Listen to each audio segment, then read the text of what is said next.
From the Dallas On Air studios in beautiful Dallas, Texas, this is Fulfillment right here on DallasOnAir.com. And now here's your host, the Vegabomber, PJ Dunn.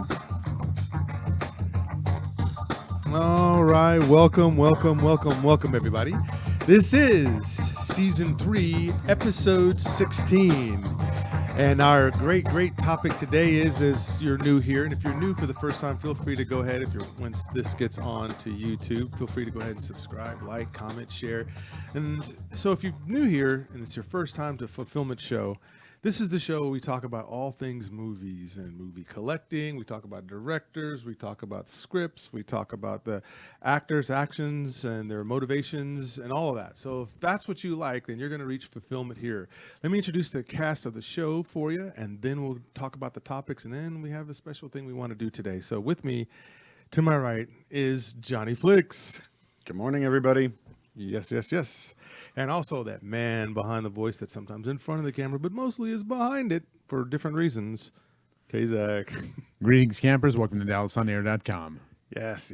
So thanks for tuning in today. So as you know, we do, whenever it's somebody's birthday or a birthday comes around, what we like to do is take that show and make that show about them as a way to honor and pay tribute to that person and their birthday. And we have a birthday in the house, and today is Johnny Flick's birthday. So, Johnny, you going to tell him how old you are? What do you think? I will be 42 this Friday. See, 42. That's right. And I'm going on 24, and K-Zach's going on 18. So that's our, if you were wondering. Yeah, but my inner 12-year-old is so happy. That's right. He said, I like you hearing about that. So my inner 12-year-old got to meet Atreyu yesterday, so we're good, man. There you go. Good things do happen to youngsters, old folks. And there you go. Our senior folks alike. So here's what we're going to do today. So as our first topic, what we like to do is get into what we've all seen recently. So this gives you a chance to see what we have been watching, and you can track with us on that. And so under Just Seen It, I'm going to go ahead and lead off before we jump into our main topic for the day. I did see a movie. You guys know I watch a lot of docuseries, documentaries, and I love biographies and biopics when they're done well. I have to say that.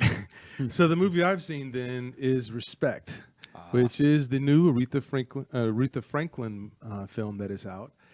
And I'm troubled here because there's two parts of me on this. There's a part of me that's a huge fan of Aretha Franklin, but I can't let that cover over the movie. And then, of course, I'm somebody who's seen a lot of movies, and especially a lot of biopics. And so this review I'm going to give of this particular film is I'm going to say it is completely mixed. What's great? Let's start with the positive. What's great is you couldn't get anyone better than Jennifer Hudson, who was picked by Aretha herself before she died in 2018 to say, if there was ever going to be a movie about me, I want Jennifer Hudson to play it. Now, Jennifer Hudson, as you know, already won an Oscar for Dreamgirls, so she's got chops. And I will say the best part about this film, Johnny and K-Zach, is the fact that Jennifer Hudson can sing, so therefore any of Aretha's tones and the way she would do her vibrato and stuff, Jennifer could match it and probably maybe even excel a little bit above it, which will upset some Aretha Franklin fans, but there's spots where she can do that. So casting-wise, perfect. This is excellent. Now, that's the fanboy side of me saying that, which is really good. Also, you have to like gospel, and you have to like Aretha Franklin. If you don't like Aretha Franklin, you don't care for gospel, if you've never been to a black church or seen black church or know nothing about black church, you might get lost a little bit here. Now, the critic side of me says, damn, give this woman some respect. That's what she was singing about. So the director here is Liesl Tommy. She's a South African.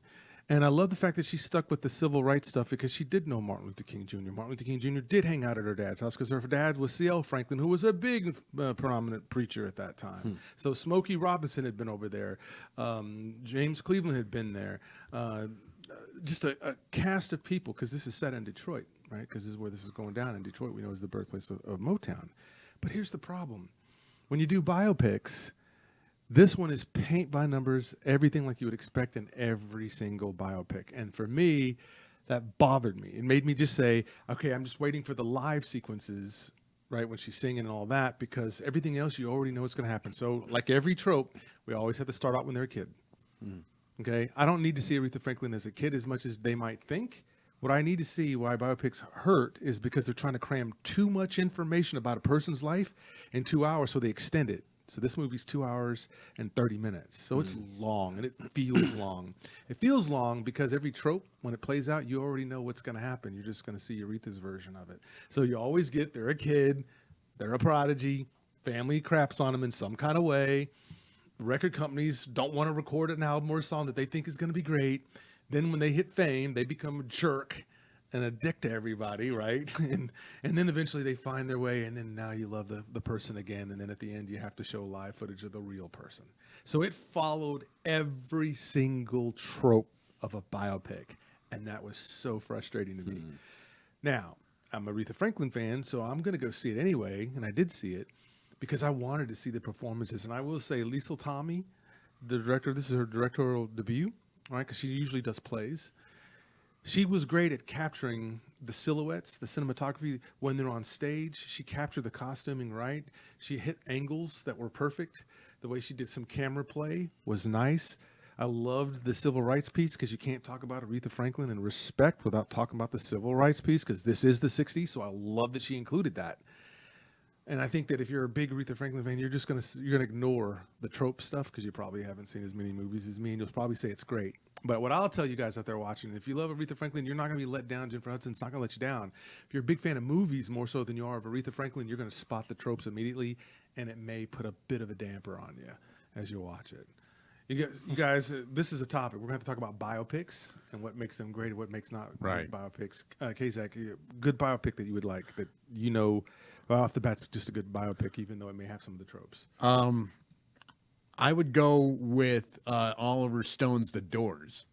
It's a really well shot film, and I know we're going to get into the start here in just a minute, but yeah, it's really just kind of dreamily shot, and you know it is kind of a charmed look at Jim Morrison, but the star. But I mean, Val Kilmer is really the star. You get the feel of that time. And of course with Oliver Stone, the cinematography, you're getting that weird psychedelic dreamlike stuff. So while it's not, I think, a great honest depiction, it's still a really good film. Yeah. Yeah, it's good. Johnny, you have a favorite biopic? Oh, I can't disagree with him on that. Yeah. Yeah, I love that. I thought it was like Val Kilmer was born for that role. Yeah. Yes. Right.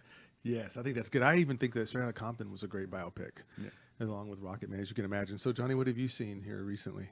As we lead into it. I gave you a segue, sir. Nice segue, yes. Thank you. I don't normally watch documentaries, but this one caught my attention because I've always been a fan of Val Kilmer. I thought he was a really good actor and has had some rough times lately.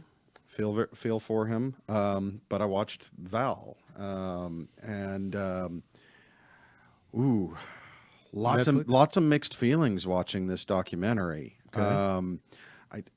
Unlike you, I don't watch a lot of documentaries, but I will say, as far as this being a documentary, I don't think it was a great effort as a documentary. I'm trying to think of the name of the director. It was Ting Poo. Not very familiar with her. She hasn't shot very much, just a couple of other documentaries. It was really interesting to watch this because Val Kilmer has kept his entire life on film, basically. He carried a camcorder around with him as a kid, to Juilliard, on set. So he's got everything documented, his entire life already. And then it's just kind of edited in with some current stuff. One thing that I did really enjoy about this was that his son did the narration for him because Val Kilmer can't speak very well anymore because he had to have a tracheotomy. His son sounds exactly like him. So he's like reading his dad's words. And I thought for a minute it was him. I'm like, wow, that was some forethought to record this before losing your voice. Nope, it's his son, which makes it kind of fun and a little bit playful. But it's a really depressing depressing documentary because you see him now, and he's having to go around to conventions and shows to sign autographs, and it's not what he wants to be doing, and you can tell, not just in his words but also the look on his face, but at the same time he's very appreciative. You get a sense that he's very appreciative of all of his fans. So it is depressing to see somebody that was so talented lose what's most important, his voice. Sure. So, there were so many excellent roles that Val Kilmer had that really touched a lot of people. Doc Holliday. I don't think anybody's going to forget him in that role.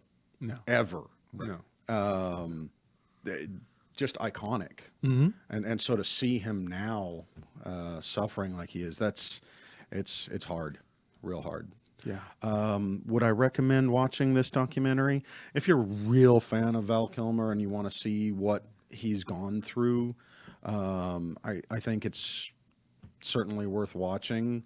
As far as being a fan of documentaries, probably not going to be real enjoyable as a documentary. Sure. So, sure. That's kind of my thoughts on that one. Okay. No, very good. Yeah, generally documentaries aren't, they're pretty dry a lot of times. Yeah. And they're not really meant to be like this great, narrative type thing, other than the fact that if there's an interest there, it'll feed that interest because it'll give you these details and things you just didn't know. And that can be the fun part of documentaries, is the stuff that you didn't know, more so than the performance itself, which really isn't a performance. It's just straightforward, kind of dry.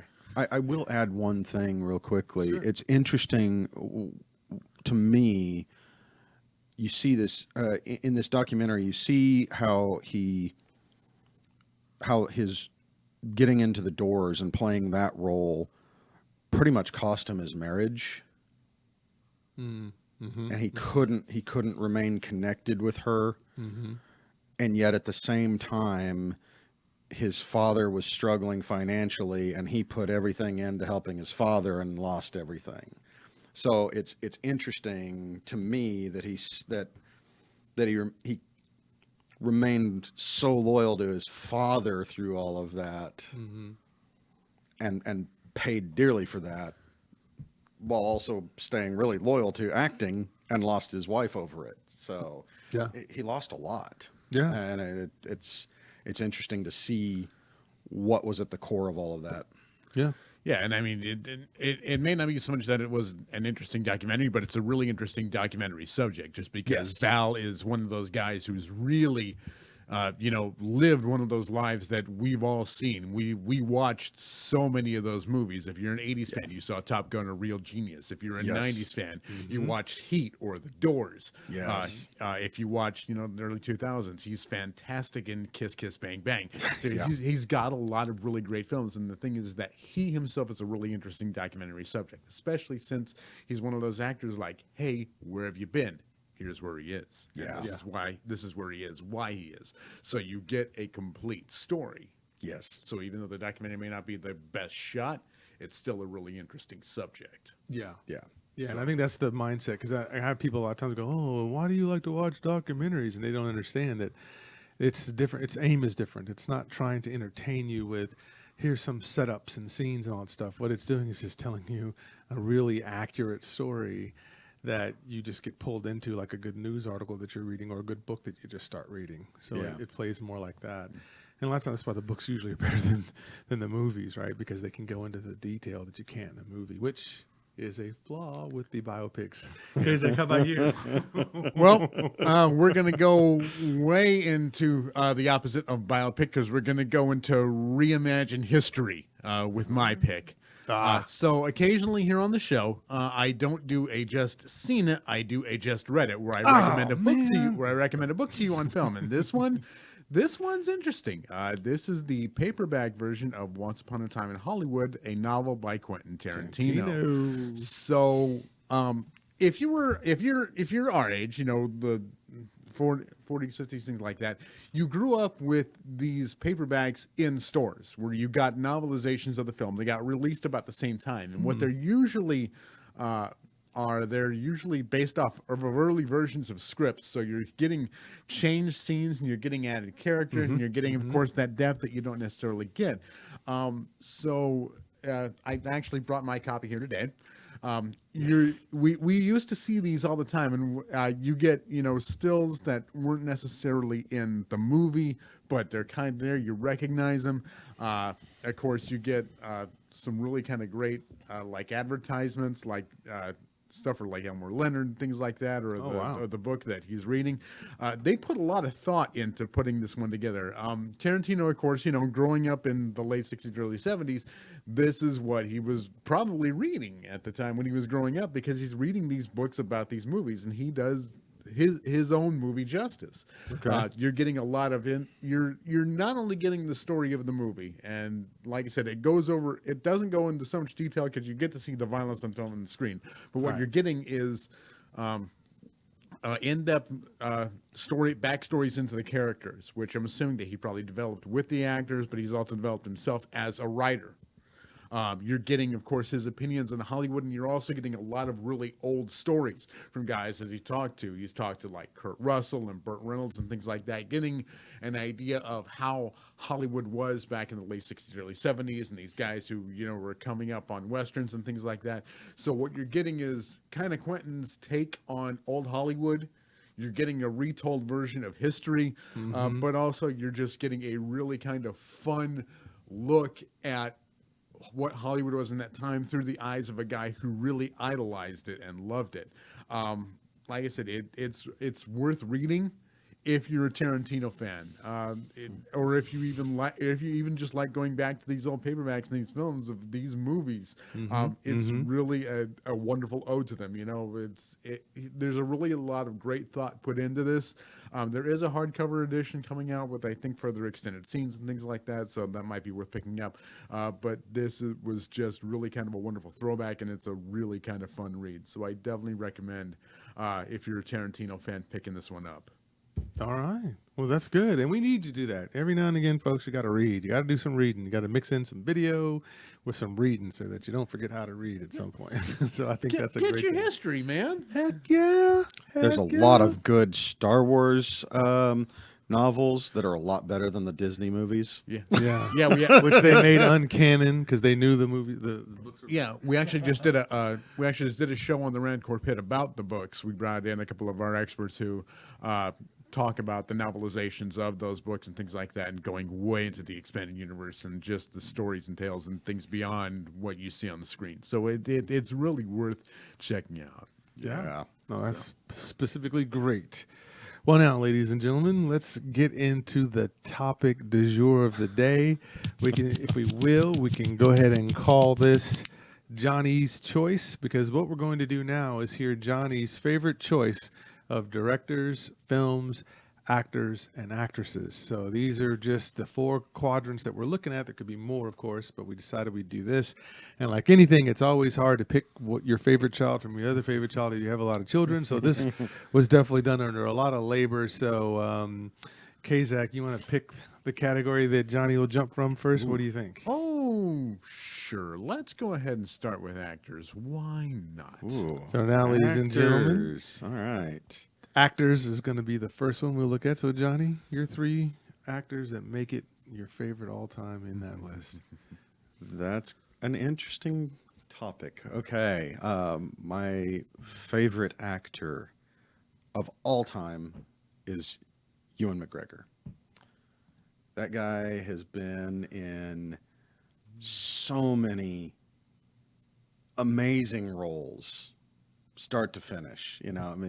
He just continues to pick some great films to be in. He's done some interesting documentaries even. And I am not ashamed to admit this, but at least 50% of the movies that make me cry are with Ewan McGregor in them. And it's out there, ladies and gentlemen. Meme coming. Okay, here we go. No. So yeah, I mean, Train Spotting. God, what an absolutely amazing role he played there. He is 100% committed to that role, and it's brilliant. Yeah. Yeah. I mean, I think that was probably the first one of the first films I ever saw with Ewan McGregor, and I didn't necessarily pay much attention to him then, but loved it. Then you get into he was in Black Hawk Down and Star Wars. Yes, absolutely. Thank you, Ewan McGregor. Without you playing Obi-Wan, the prequels would have been dead. They would have been flat. He was, I think he absolutely carried the prequels as Obi-Wan. That was phenomenal. And that was actually one of the reasons I cried, because episode 3 was very emotional at the end. And, you know, I'm not afraid to admit that there was a little tear down my face as he was telling Anakin that he was his brother. Right in the feels. A fully invested actor. Yes. I think my personal favorite is his run on Fargo on season 3. Him playing two roles as twin brothers. He's amazing. I will admit I haven't watched that yet. If you like Ewan, you really want to check that one. Check out that whole run, because he's fantastic in it. Yeah, he's great. I think where he really, really caught my attention was when I discovered that he actually sang in Moulin Rouge. That was actually him, and that blew me away, because there was so much emotion, so much feeling in it. That's like, for me personally, that's the kind of passion that I like to capture in myself. So I definitely connected with that. Same in Big Fish. God, that's another one that just always gets me. Yeah. Well, that's good. Yeah. Who's another one? Oh, okay. So moving on to my second.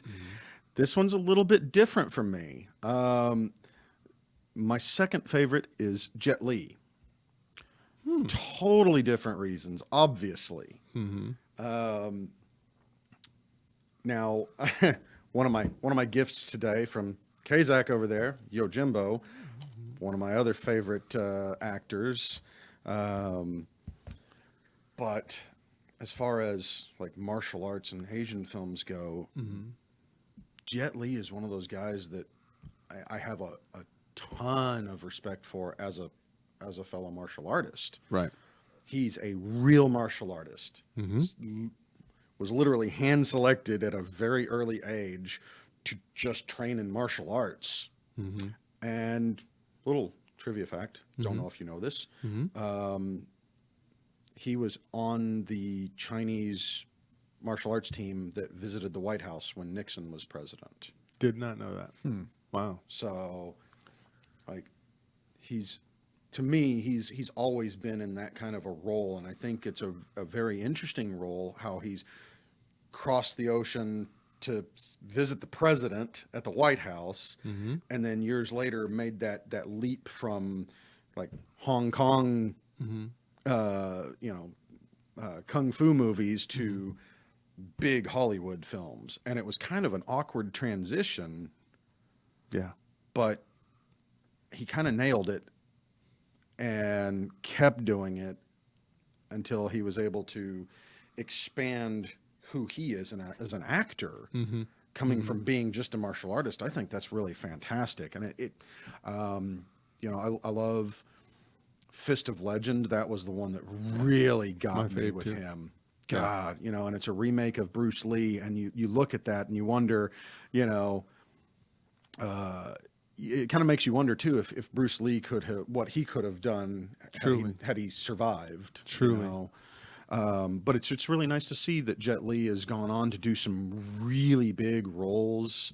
I talked about Hero before, that he was in. That was another phenomenal role, and less martial arts action from him, and more very serious. So, Yeah. definitely worth being one of my top actors there. If I were to watch an Asian martial arts film, Jet Li is my go-to. Yeah. Yeah, I get in Every trouble a time. lot of times when I tell people that I like Fist of Legend better than Fist of Fury, and people are like, "How could you say that?" One is, and it's like, well, come on now. It doesn't just because something was first doesn't mean it was always the best iteration of the story that could be told, right? Yes, definitely one of those remakes that was better than the original. Yeah, and I would say that Jet Li's acting was better. I believed it more. Without a doubt. Yeah, that's one of the things about him that even when in his early films that were dubbed in English, it's his facial expressions and his commitment to that emotion. You get that sense through all the dubbing. It's amazing. Yeah, yeah. How about your next one? Okay, this one I did labor over quite a bit. Okay. It almost went to Robert Redford. Okay. It went to Brad Pitt instead. Okay.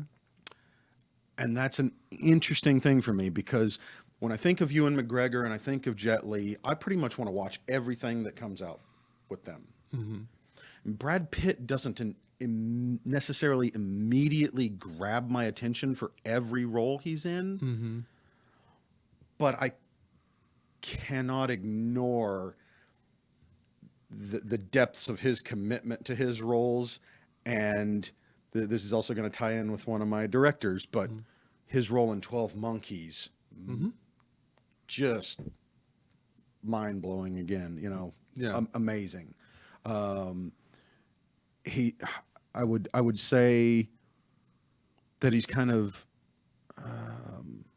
he reminds me a lot of Dustin Hoffman in his ability to get into those kinds of roles that are not your average person, right? Okay. Dustin Hoffman did great with Rain Man, and I definitely, for me at least, I equate his role in 12 Monkeys a lot with that role that Dustin Hoffman had, because of his ability to stay in that character that's so abnormal. Okay. Get the same thing with Snatch. Yeah.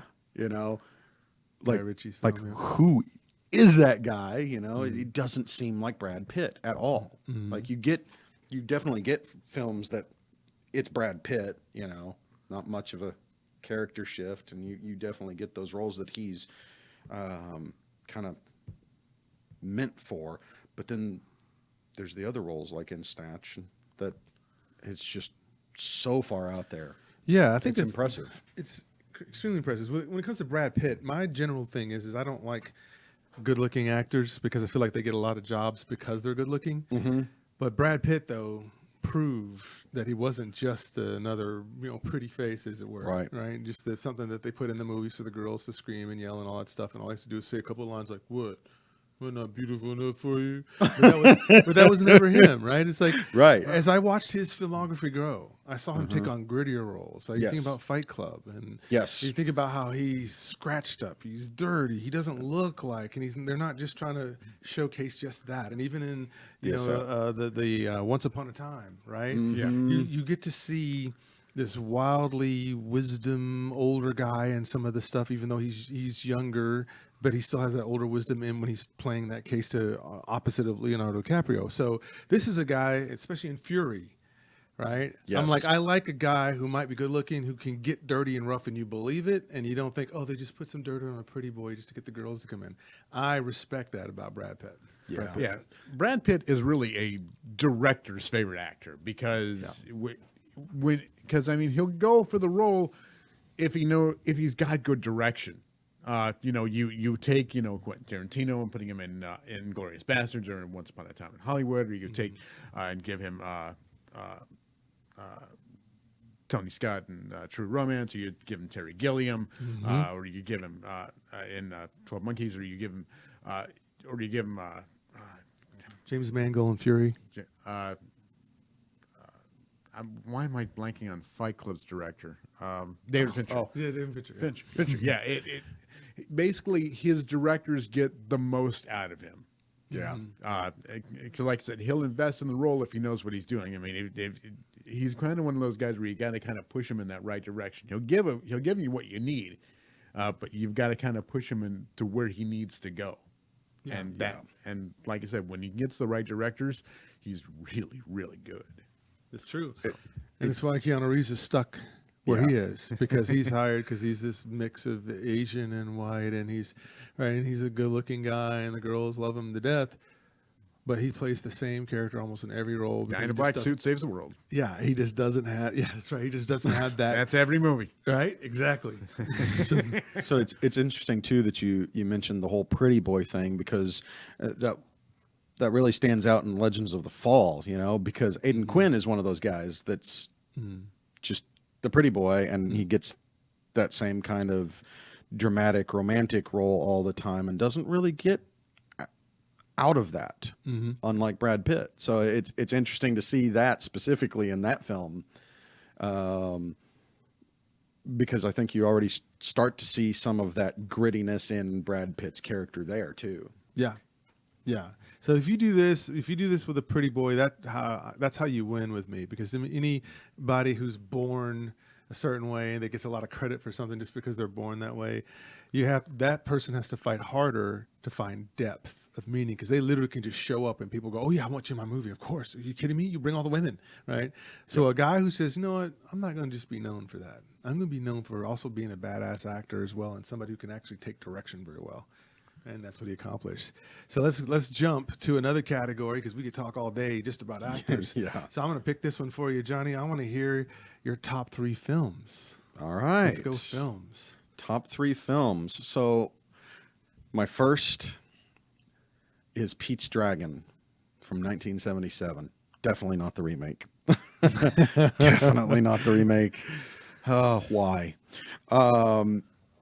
So growing up, Pete's Dragon was easily one of my favorite films. My mother was very into all the early Disney films that did a lot of live action and animation combined. So, Pete's Dragon was always on for me. I'm in that same boat. Literally with this movie. It's an incredibly heartwarming story, and Helen Reddy and Mickey Rooney in it are just phenomenal together. Mickey Rooney is, this great grandpa figure in it that's a little bit gruff, but ends up being really warm, and it's just wonderful. But you've got, that great story of the kid that with the imaginary friend who's this dragon that nobody else can see, but keeps him out of trouble when he's an orphan, and ends up finding a place where he actually belongs, like you don't understand all of that depth as a kid, but in Pete's Dragon, they made it accessible. Yeah. You still feel it even if you don't understand it the same way an adult does. And I'm also a little bit of a sucker for a musical, so having Helen Reddy in there with her amazing voice is no deterrent. And guys, if you've got kids and you haven't had them watch Pete's Dragon, put it on your list, because it transcends the ages. It's a great story. It just is. Yeah. And you said, Kazak, this was pretty. Oh yeah, this was on rotation in my house a lot. No, just because it's a fun score. It's a fun movie. Again, you're getting, like I said, that kind of late 70s like hillbilly music vibe, things like that. The songs are catchy, but and of course you're getting that mix of animation and real cinema. And before we get to stuff like Who Framed Roger Rabbit and things like that, this is one of those you're getting that kind of Mary Poppins, bedknobs and broomsticks type thing. Yes, where you're getting just that really makes. And again, this is about the time where they're finally hitting that stride with knowing how to do this a little better. And of course, you've got some really kind of fun yet terrifying villains and Shelley Winters and the Grogans, things like that. Just it's fun. Yeah. So I love the snake oil salesman in the film. That I don't remember his name, but God, he was great. Weasley little guy. Yeah. No, and it looked like fun too. I watch it now and I imagine these guys had a blast making the movie, and that's got to count for something too. Absolutely, it should not be a pain to make a movie. Yeah, unless the weather's not acting right or something crazy like that. Right. Right. No, I'm with you on that. What's another film that makes it in your top 3? Okay. So many I could have picked, but my number 2 is Open Range. Yes. And this one, to me, is it's like a love story to American westerns. It's a more modern interpretation, but it's looking very lovingly at an end of a paradigm and the beginning of a new one, and how those sides clash, but with honor. It's a really interesting look at things. And God, how can you not love Robert Duvall, his boss, being that crusty old cuss? It's just, God, he's so perfect for that role specifically. And it's, I don't know, it's kind of a heartwarming story for me. Like, the good guys in this film, they do overcome, some adversity, and you get this sense that even though their time is ending, they still found peace in it, even though they had to fight and they had to do something they didn't want to do, and they had to hurt people to do it. They still found peace in the end, and found love too, right? And they had the love of the trail, the love of their livestock and their lifestyle. Free range.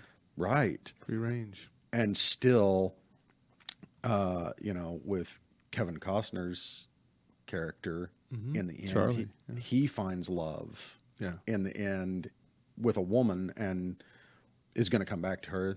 That's like, he's ready to give up that lifestyle that he knows is ending for something a little bit different. And again, right in the feels, but I also love the grandness of the scenery, these wide open shots that really show what it was like, that we just don't get today. No, we don't get it today at all. And this is why I love this as well, because again, you're also talking about characterization here. So Boss is the older, wiser, nonviolent guy. Charlie is the younger. If I have to kill some people, I can do it because he did it in the Civil War. Yeah. So you have that dynamic going on, to where Charlie kind of listens to what Boss says because he knows Boss is wise, but then they disagree on how they should handle these men, the Baxter clan, and what they do, which is absolutely repugnant and disgusting to one of their helpers. And then the fact that they're trying to keep them into a closed range instead of the open range, as the movie suggests, which is, this is taken from that book, Richard Plumley, I can't remember. And so, I love this idea. And you have so many great characteristics here. Robert Duvall, he just plays that older, wiser gentleman so well. But the fact that even he thinks, there's got to be another way to do this without killing. And then you see Charlie has no problem. It's like, this is what we got to do. This is how it has to go down. This is how it has to go down. So you get these statements in the film that are just crazy, that make sense. And so you see Boss. And when Boss says, when one man tries to tell another man where he can live and where he can stay, then we're going to have problems. And I was like, yes, simple. It wasn't some crazy, let's draw out this big, long paragraph metaphor thing. Yeah. He just cut it straight to the point. When one man tries to tell another man where he can stay, where he can be, which is the whole concept of free range and closed range and all that stuff, he said, then we have problems. And then Charlie's like, yep. And I'm the guy who totally has no problem being a problem to the problem. Yeah. And then to that point, now the film has its criticisms in the sense that they put that love angle in there, but I understand why he did it. Kevin Costner put that love angle in there because he wanted to show that these aren't just macho, rough cowboys who don't need anything. Yeah. And Ann Bennett's character, the daughter of the doctor that they take one of their ranch hands to. Her sister, that's right, sister. She's put in there for that case to show that other side, or else this becomes a very two-dimensional macho man thing. Yeah. So I like that they did there, and he didn't put it in too much, Right? Because then it would have been So unbelievable. restrained. But it was definitely restrained, and it wasn't because of the performances weren't good. So I have to say, yeah, Open Range, it's one of my favorites as well. I will add to what you were saying about the brevity of it.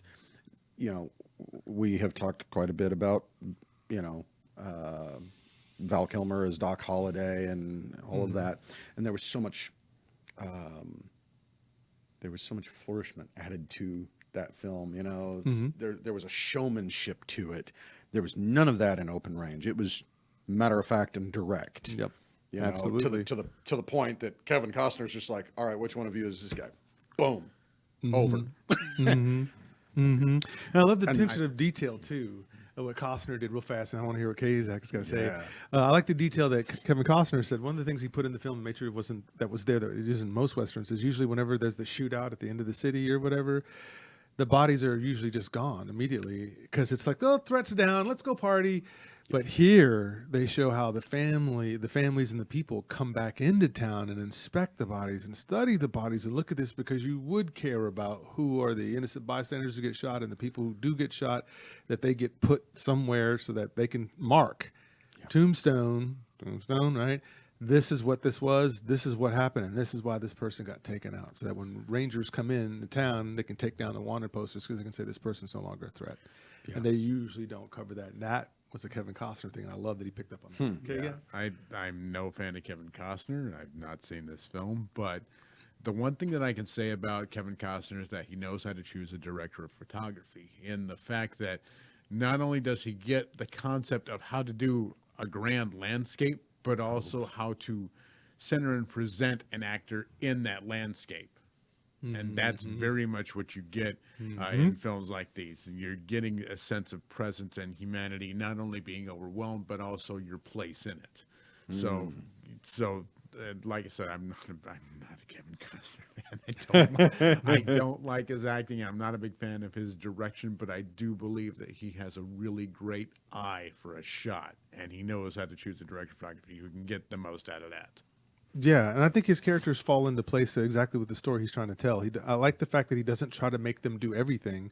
He says, no, I want you to stay in your lane. This is your lane, which means you have to be even better at it to keep from being too redundant in the process. So I think he doesn't get enough credit for that. I think Clint Eastwood is the guy when it comes to Westerns, but the guy after the guy is Kevin Costner when you talk about Westerns.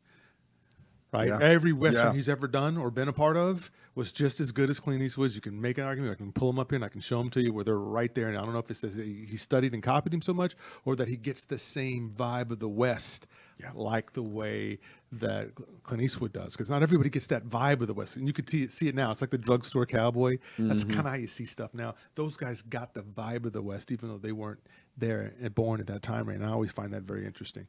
Yeah. All right, we got one more film to go? Yes, sir. Get it to us. Okay.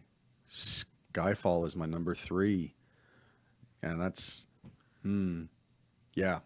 Skyfall, just an amazing Bond film directed by Sam Mendes. Same kind of thing that Kazak was talking about with the photography and the scenery. Grand scale. It's, golly. You know, that you get that iconic moment in the Scottish Highlands with Bond and M standing there, the mountains and the fog and everything, and you get this chill down your spine. It's so cold and big, and really foreboding. But you get this sense that Bond's walking into it. He knows it.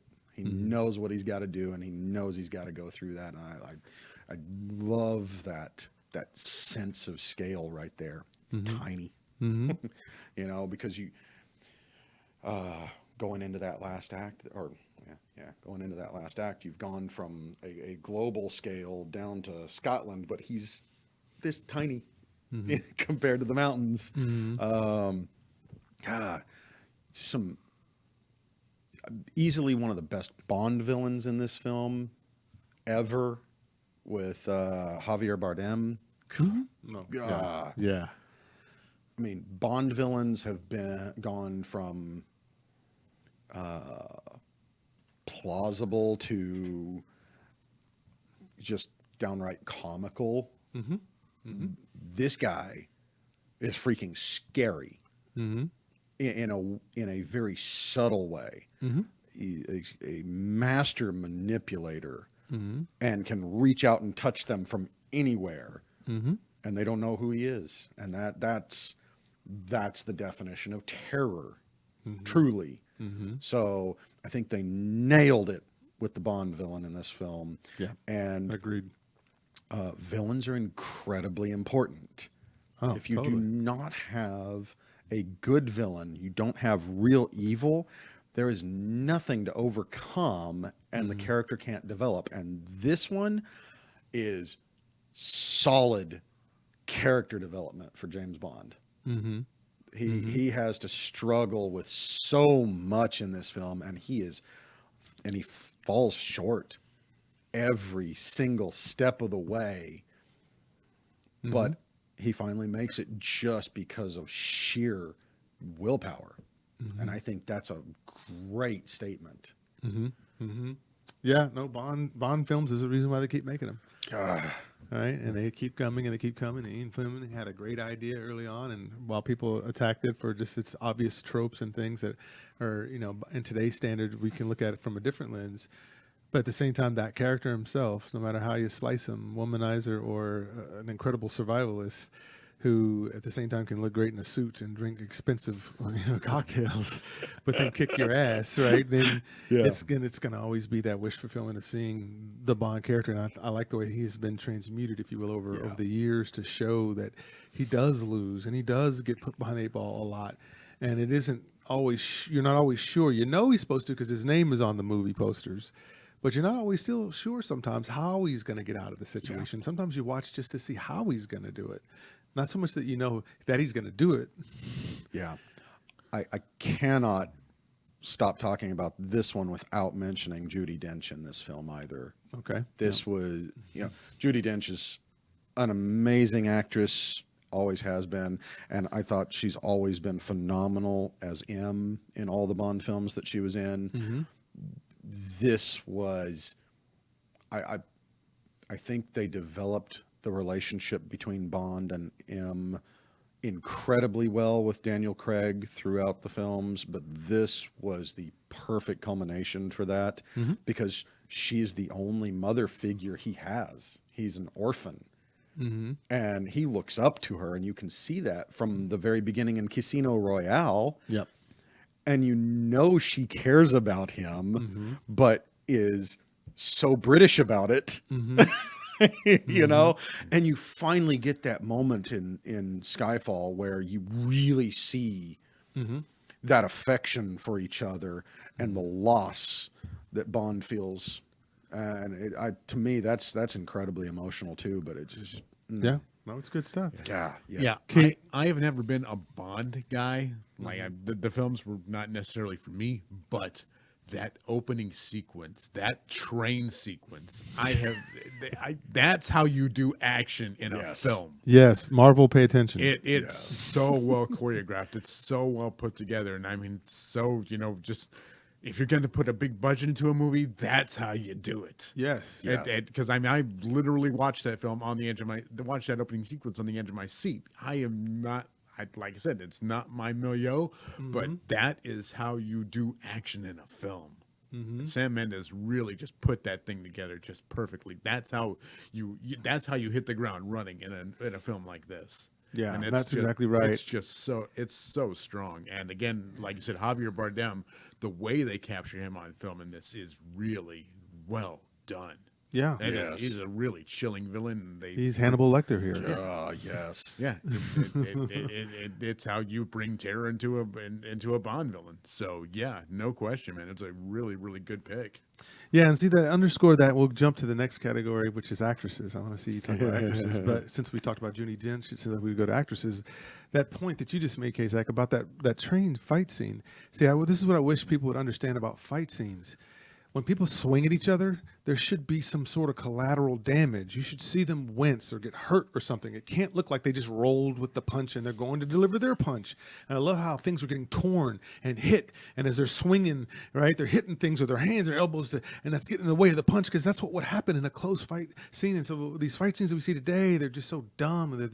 The person throws the punch from a mile away. You can see it, and the person stands there and takes it, or whatever. And you can just tell they're just using the angles and moving the camera around. No, here you felt the ferocity of that fight. You felt the tight space that they were fighting in. And when you heard that clink and you hit the elbow and you see the guy go, right, because he hit something that he wasn't trying to hit, that's a fight scene. There needs to be some collateral damage. It shouldn't be they just swing until somebody falls down or nobody falls down because they're just that strong that they can take punches. No, fight scenes are better when they're real, and they're real when people actually they get hurt, and you got to at least feign that. So that's why I love that, and I think that's great. So with that, John, I would love to hear who your three actresses are. Since you brought up Judy Dench, who are your favorite actresses? All right. My first, easily my first celebrity crush, by the way, is Jennifer Connelly. Easily. Oh, my God. Yeah, I Mom and Dad, if you're watching this, yeah, sorry, but I watched, Labyrinth over and over and over and over and over and over and over again as a kid, and you guys know it, and she's the reason. She's drop dead gorgeous. I picked Jennifer Connelly because I find this very interesting today that we've got like the whole Captain Marvel thing, and everybody's like, oh, we've got to have strong female leads that are badasses and all of this, we've always had that, Jennifer Connelly played that at 16 in Labyrinth. Yeah, she was very feminine, but she was on her own, and she was going through a trial, and it's all about, coming of age and all of that kind of stuff. But that was not an easy trial for her to go through. It was a struggle, and there were setbacks and obstacles constantly thrown at her, and she handled it. And that, to me, is what a heroine is, So I always go back to Jennifer Connelly in Labyrinth as a great example of a woman to look up to. Awesome work with Frank Oz and with all the Muppets and everything too. It's fun, especially for kids. It's lighthearted, and but you still have tension.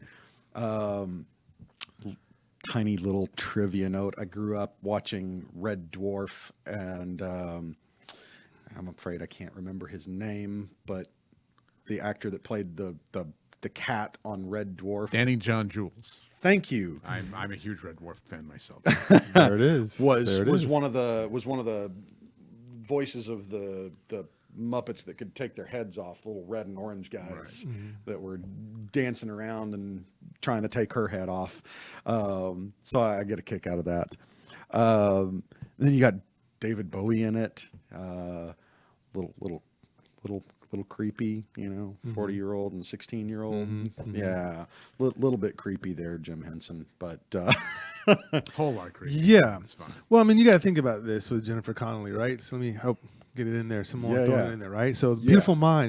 We can't not talk about how Yes. she won Best Supporting Actress in A Beautiful Mind, playing opposite of Russell Crowe. Yep. Yet she was just as much as a scene stiller as he was in that film, and so much, in fact, that she got that award. She's been the supporting actress at least 5 or 6 times in 5 or 6 different Academy Award type situations, like the BAFTAs. Yeah, you've got The Dream of a Requiem here, The Snowpiercer, Blood Diamond. Rocketeer. Love Blood Diamond is God, phenomenal. The first ridiculous Hulk, Ang Lee's Hulk in 2003. Yes. Alita Battle Angel, she was in that. Once Upon a Time in America, the Top Gun. Grew up series. loving I mean, Rocketeer. He's Just Not Into You. She was in that. She showed that she could do the female comedy, the rom-com Yes. type situation. Yeah, this is a very well-traveled woman Lot of of depth. Irish and Jewish descent, which gives her that very unique look. And then, whatever you put her in, she's gonna proceed. Go ahead. Yeah, she absolutely charms you in career opportunities, Yep. and she absolutely breaks your heart in Requiem for a Dream, man. Yes.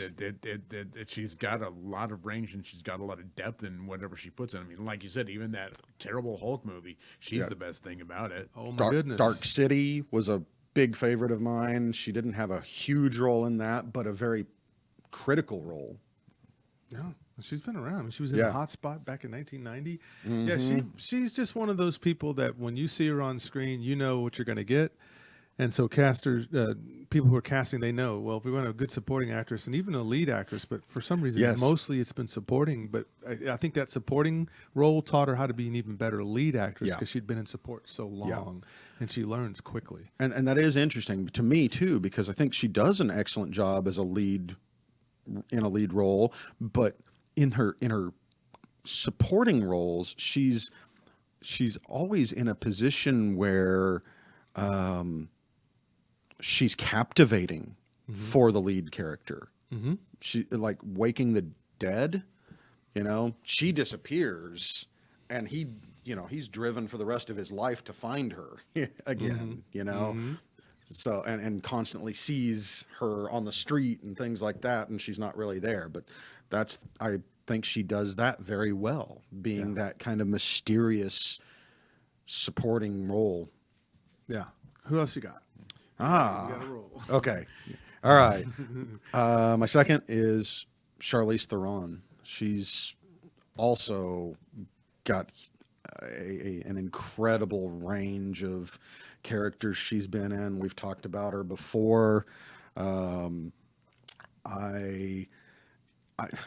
me, you've got Atomic Blonde was exciting. So you get those very exciting action roles that I think she does incredibly well, but you've also got... I disagree with that, but that's okay. Go ahead. I thought Atomic Blonde was a lot of fun. I don't think it was at all realistic, but it was fun. It was very fun, and I think she adds excitement to it. In a way that I think like Kate Beckinsale doesn't. Kate Beckinsale gets into a lot of the same roles, but feels very flat emotionally. So, but of course you've got Monster and so many other films with her, where kind of like you were saying with Brad Pitt, not just a pretty face, but can really dig deep. And that's So an easy pick for me. Academy Award winner, Monster, 2003, where she does not look like the gorgeous model that she grew up being. She was able to be deconstructed enough and physically to carry a role. Again, exactly like Brad Pitt. I love the analogy there. This Mad Max Fury Road, right? We get to see her in that. And that's 2015. You see her in Tully. Tully's another great film, young adult in 2011. All she's ever done is say, put me in a movie. What she is she took what Cameron Diaz did, but made it way better. Cameron Diaz was a pretty face, was a model, and then boom, fizzled out because all she could do was just small roles and some comedy, believe it or not, and something about Mary. She was able to do that really well with the Farrelly brothers. Mm-hmm. But what happened is Charlize Theron comes out, and she says, I can be pretty just as much as Cameron Diaz is, but I can actually act. She does. Right. She's a gorgeous actress that wasn't encumbered by her beauty. Yes. And again, like I said, She is one of those actresses that plays damage really well. Yep. You know, you watch her in Mad Max Fury Road, and you see her as Furiosa, and you know she's as hard as they come, and she's terrifying. You watch her in Monster, and you know she's not only dangerous, but she's also devastating. You watch her in Young Adult, and she's a friggin' tornado. She's an actress who really comes into her own, and she's not afraid to play those damaged roles. And I think that presents the challenge for her. I definitely nailed that in The Devil's Advocate and Reindeer Games really well too.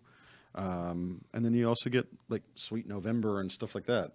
She doesn't get a lot of those romantic roles like she did early on, but still. Yeah, and she was in A lot Bombshell. of capability there. She was in Hancock as well with that Yeah. Will Smith. And, you know, she plays that alien kick-ass machine, and she was great in that. I definitely give you that for sure. Yeah. And then she does Once Upon a Time in the West, and we lose just a little credibility. Just a time. But then again, so is Liam Neeson, and there you go. So then you take the good with the bad, but she's a working actress, and she's fun to watch. So Yeah. Love it. Who else do you have on your list? All right, Johnny? my third actress is Nicole Kidman. I think for me, she carries a lot of grace, kind of like a modern day Audrey Hepburn to me. Okay. But she's taken on some pretty rough roles that you'd never see Audrey Hepburn take on. Yeah. She's definitely taken on some really emotionally rough roles over the years. There was, Cold Mountain, another good Civil War Western type film. That was that was definitely a very rough role for her. And it, again, another pretty face, but very serious actress. And she's come a long way from like Days of Thunder. Oh boy. Oh boy. Because that was not good. No. That was not good at all. But yeah, there was another one. My mind is coming up a little blank on it. It's an Australian film that she was in a few years ago, where she plays a very emotionally disturbed woman out in the outback that ends up she's got some really deep emotional problems. I can't remember the name of it though. I'm sorry. Australia? Was that it? Possibly. I'm bringing her up now. Yeah. So, yeah, it's interesting because I like that depth, looking into behavior and how people handle adversity. So, yeah, that's a. Yeah, she was also in Eyes Wide Shut, which is a very interesting film. Yeah, I was going to skip talking about that one. It just shows the range. It shows the range that she's been able to do. She's even been in a horror film, wasn't that right, Kazak? Yeah. Are you talking about The Hours? Yeah. Because that again, Nicole Kidman is an actress who knows how to maximize her minutes on screen. Yep. Yeah. Like I said, she really is a breathtaking woman. She really, really is. But by the same token, like I said, she holds her own with anyone she's on screen with. She has a really great understanding of dialogue, and she really knows how to pick roles that really showcase what she can do. Because she can do comedy, she can do high drama, she can do terror. She really has grown as an actress. And like I said, she's not afraid to take on the musical, like in Moulin Rouge. She's not afraid to stand her own with Stanley Kubrick, like even Eyes Wide Shut. That's a lot of demand. Yeah, it is. She's not afraid to do even the charming roles like Bewitched or the. I was going to say like that. Bewitched. It's awful. They may be terrible films, but she's not terrible in them. No, she's charming and she's fun, and she's an actress who almost defies aging. To be honest with you. Absolutely. And that's not necessarily a knock on, actresses who get older, things like that. The fact is that she's aged gracefully with her roles. Yes. So she knows how to pick projects, and she's very, very good at what she does.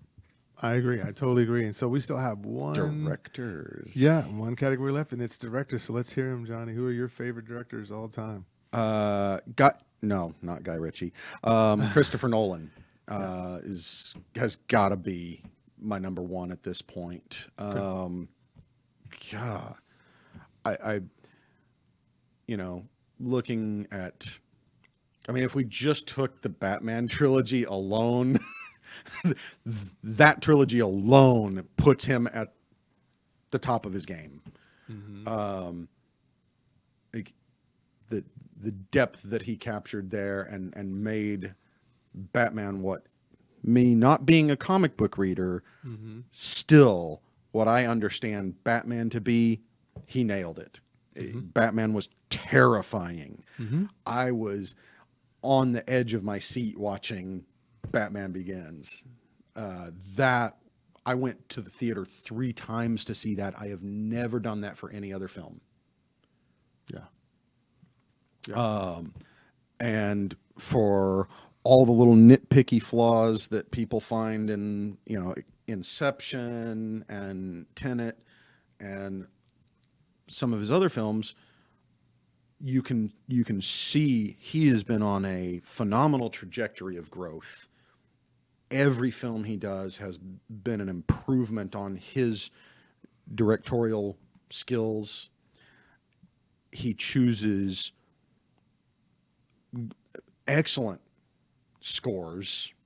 The everybody that writes his scores, they've done phenomenal work. They work so well to create tension at the right times.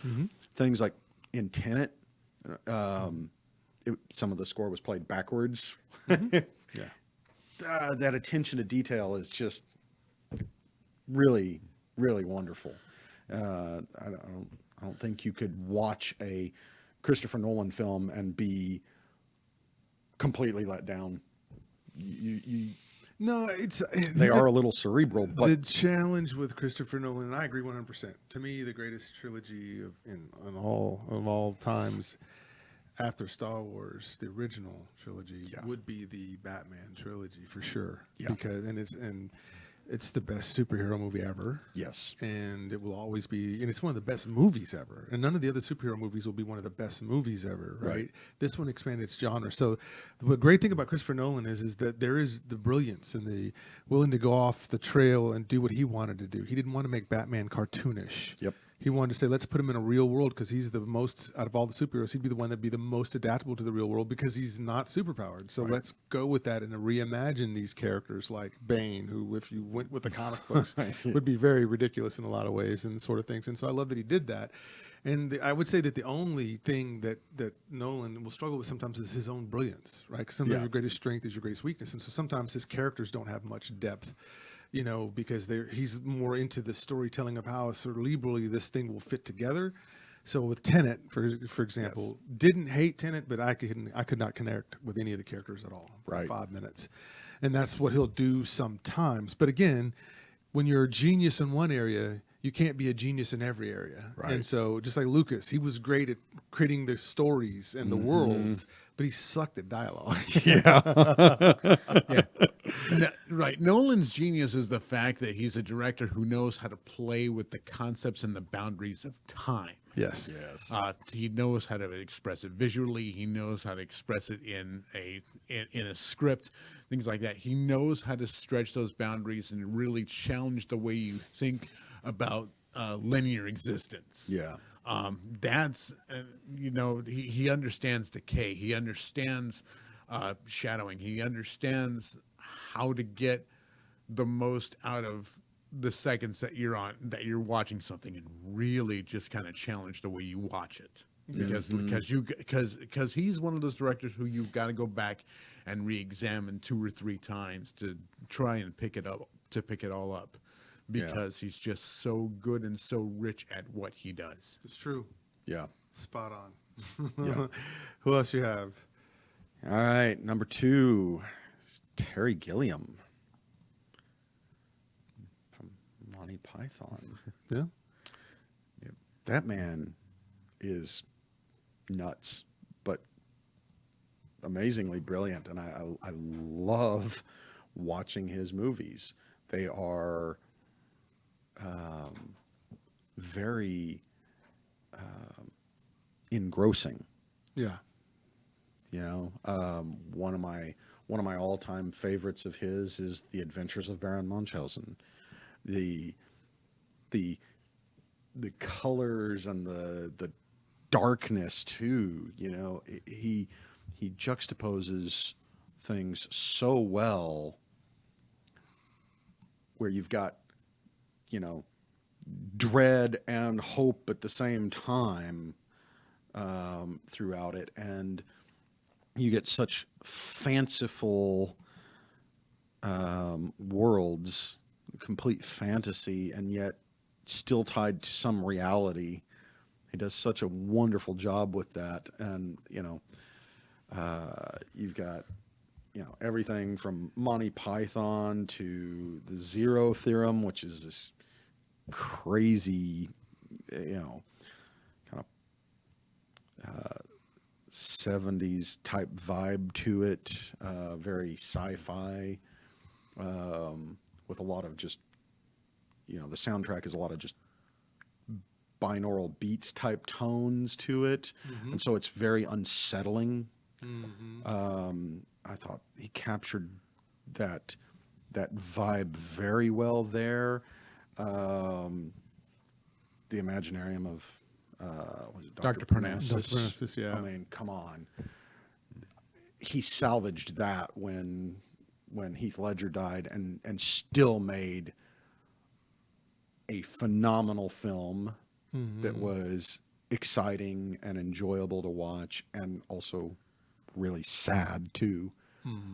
The Brothers Grimm. So there's a lot of variety to his films, and he doesn't always go to extremes on the craziness, but always very enjoyable to watch, I think. Gilliam is as a director who does what's almost impossible, and that makes surrealism accessible.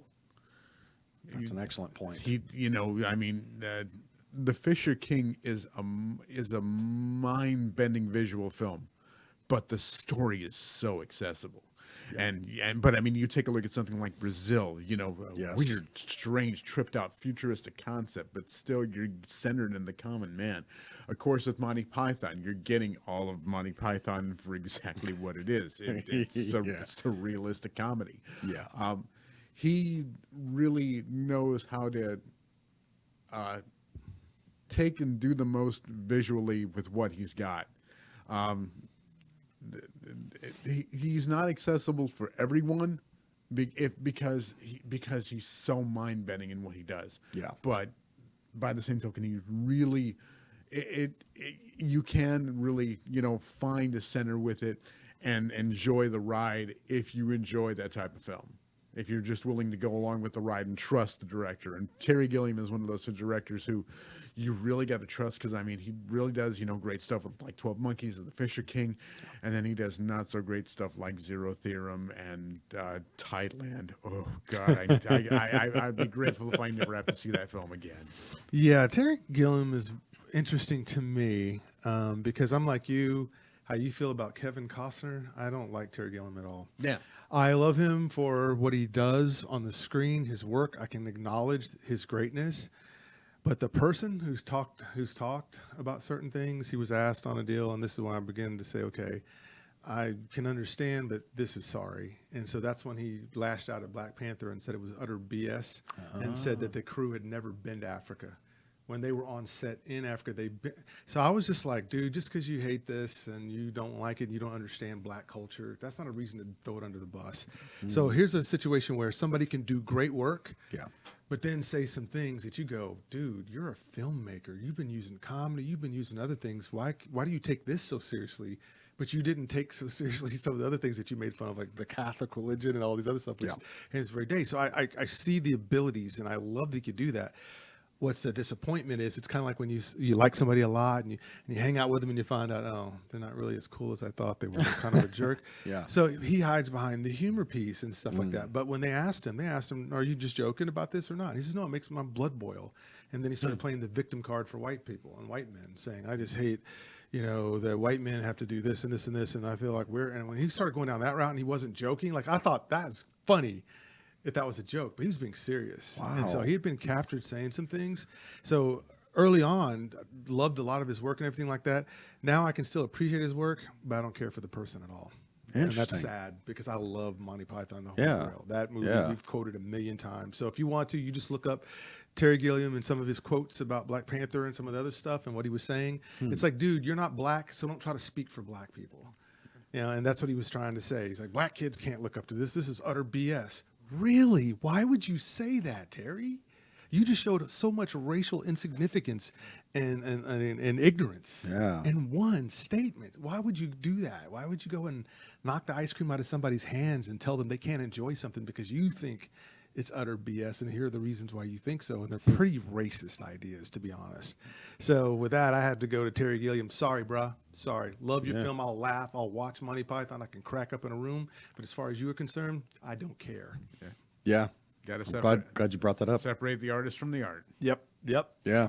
And that's how I did that there. But keep going. All right, we got one more right. director. Last one's an easy and short one. Tony Scott. Yeah, not a whole lot of films because he's long gone, died in 2012. But what I like about Tony Scott was his very iconic 80s films and his ability to get the right scores at the right time. And it just, to me, it captures everything about the 80s very, very well. I'm not a huge fan of some of his 90s or 2000 films, but his 80s films, classics, absolute classics. Crimson Tide, Denzel, Top Gun. So what I find really interesting about his films is that he was able to tie into some really excellent up-and-coming actors that really hit it big because of his films. Especially with like Days of Thunder, as bad as that was, you still had some really big names that came out of those. And they were big, exciting films with, lots of adrenaline. And that was what we needed in the 80s. Yeah, well, you're talking about Ridley Scott's brother. Yep. Come on, let's get with it, right? This is Ridley Scott's brother, and Ridley Scott has classics. Everybody's going to remember, Gladiator. They're going to remember Alien, right? And then here's his brother who comes out, and his brother has some classics, but people don't give him the credit for it yet. So they don't give him the credit for Top Gun yet, and True Romance. Beverly Hills Cop. Beverly Hills Cop 2, yeah. And so he's got films that, like his older brother, were classics for their their decade, and I think he has the same, but he doesn't quite get seen as that. Most people don't quite know Tony Scott as much as they know Ridley Scott. Well, Tony Scott was, like I said, living in the shadow of Ridley Scott, but beyond that. Tony Scott was a director who understood the tension of action. How you react in a scene. I mean, you take a look at stuff like Top Gun. You take a look at the tense moments in True Romance. I mean, my God, how else do you get that fight between Patricia Arquette and James Gandolfini? Yeah, that you take a look at Crimson Tide, Man on Fire. You're getting Denzel at his most tense and furious. Beverly Hills Cop 2.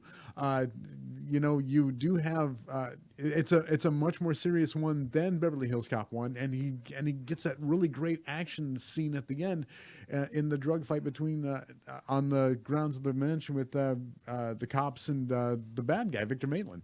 The Last Boy Scout. You're not necessarily dealing with great actors on that, you know. But like I said, because Bruce Willis, Damon Wayans. Bruce Willis is never happy, but by the same token, he knew how to get the most intensity out of that film. Yeah. And Tony Scott really understood how to get the tension out of action. Yeah. He's a filmmaker who, when you talk about sitting on the edge of your seat in those really intense and quiet moments, he really knows how to get them as well as explode them on screen. I mean, you watch that whole hotel room fight at the end, and you're going, my God, this is over the top, but it's so well done over the top. Yeah, no, it's totally great. Enemy of the State, 1998. Gene Yes. Hackman and Will Smith with that unique double cross at the end of it. And yeah, when you think of his repertoire of what he has in here, it's comparable to a lot of the people who are putting out 5 or 6 films today. So I would think that Tony Scott, to your point, I love that you brought him up. This guy, he got into this because his brother was doing so well, and Tony Scott at the time was a painter. So when you're talking about an artist and someone who paints, they understand contrast. And wherever there's contrast, there's a part where it clashes, and so he gets tension from he does. the painting perspective, from being an artist, right? And so the idea that his big brother said, "Oh, you could do it too, little homie. Come on." And then look what he does. And look what Tony Scott does. He creates some very classic films. Yeah, he creates films that we're still going to talk about from years from now. I mean, I mean, people still talk about The Hunger. People, we're getting the Top Gun sequel. Yeah, Yes. He took Quentin Tarantino's script and turned it into True Romance. He knows how to get the intensity out of an action scene. Even Spy Game with Robert. Robert Redford and Brad Pitt. I've got a friend that quotes that movie all the time, and for good reason. It's a great film. The concept of recruitment of making offers is really well done in that film. Mm-hmm. Yeah. So what did you folks think at home? Did you like Johnny's choice, his list, some of the movies that are on here? We're talking about scores, something about songs. Yeah. So let us know. Let us know in the comment spot where you can let us know what you thought, or what are some movies you would have put in there as your list. If it was your birthday and we were live at your house doing a whole show to your tribute, what would you say? So the next episode, as you know, if you're new here, we are every second and fourth Sunday with the Fulfillment Show. So we'll be here September 12th and September 26th again to bring you some more angles and ideas and insights about some of the films and flicks that we loved or hated, or were somewhere in the middle, or just want to talk about because, darn it, we just feel like we have to. So with that, who are you giving a shout out to, Johnny? Well, since my birthday is coming up on Friday, I'm going to give my shout out to my parents. Sorry about the whole Jennifer Connelly comment, but she's, to this day, she's gorgeous. Okay, I don't think you have to apologize for that, but go ahead. Kazak? Of course, as we always do, shout outs to the whole Dallas On Air family, including, like I said, our folks we alternate with on our first and third Sundays. That's the Rancourt Pit Live, our Star Wars talk show. We're also, and of course, Isle of Toys, both hosted by Cole Houston. That's where we talk toys and toy collecting. And of course, check out all the great stuff here on DallasOnAir.com, including Best for Business, if you dig sports. Check out Fan and Wife and Figments Can Explain Mysteries podcast, both hosted by Colleen and Eddie Medina. All kinds of good stuff here. Check out Go Talk to Jackie. Check out everything here on DallasOnAir.com. Special shout outs to Jansen and Kat, who give us a home here every Sunday. All right, I'm going to give my shout-outs to Brandy and Barry Austin, Sean Presley, Lauren Wiedauer, Prim, Troy Ross, Tristan Frazier, Harry Thomas is also a YouTuber himself, Michael Paul, Daniel Meza, Eddie Medina, Cole, of course, Stephanie Crane, and then, of course, Scott Laney and Sandra up north. We appreciate all of you guys spending your time with us, and we're going to send you out back to whatever you were going to do today on Sunday, and we'll see you next time. We're out of here. Peace.